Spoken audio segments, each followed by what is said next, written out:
আমি ২ মিনিটের মধ্যে আসতেছি। এটা আমরা গ্রামারের নিয়ম প্রয়োগ করে ইংরেজি করব। আমাদের ১ম এ দেখতে হবে এটা কোন টেন্সে আছে। যেহেতু বলা হইছে আমি ২ মিনিটের মধ্যে আসতেছি, এটা একটা চলমান ঘটনা। তাই এটা হচ্ছে বর্তমানে চলমান ঘটনা। তাই এটা হচ্ছে প্রেজেন্ট কন্টিনিউয়াস টেন্স। আর আমরা জানি প্রেজেন্ট কন্টিনিউয়াস টেন্সের গঠনটা হচ্ছে ১ম এ subject plus am, is, are plus V one plus ING plus object plus extension.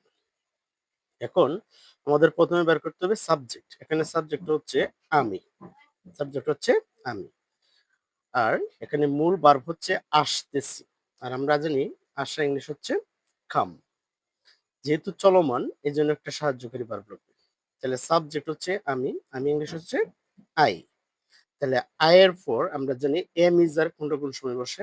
আমরা জানি সাধারণত আই এর পরে এম বসে, ইউ এর পরে আর বসে। আর বাদ বাকি যা আছে তার মধ্যে প্লুরাল হলে আর বসে, সিঙ্গুলার হলে ইজ বসে।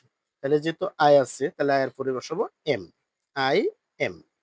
তাহলে আই এম আসা হচ্ছে কাম। আর কামের সাথে যোগ করবো আমরা ING. I am coming, I am coming. আমি আসতেছি। আই এম কামিং আমি আসতেছি।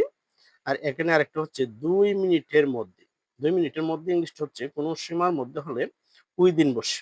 তাহলে উইদিন,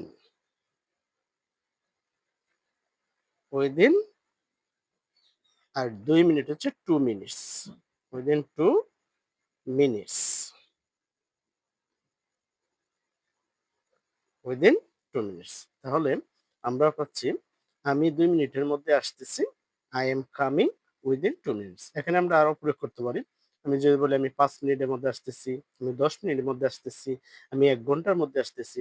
তাহলে স্ট্রাকচার এটা ঠিকই থাকবে কিন্তু 2 মিনিটস এর জায়গায় আমরা 10 মিনিটস, 20 মিনিটস, 1 আওয়ার, 2 আওয়ার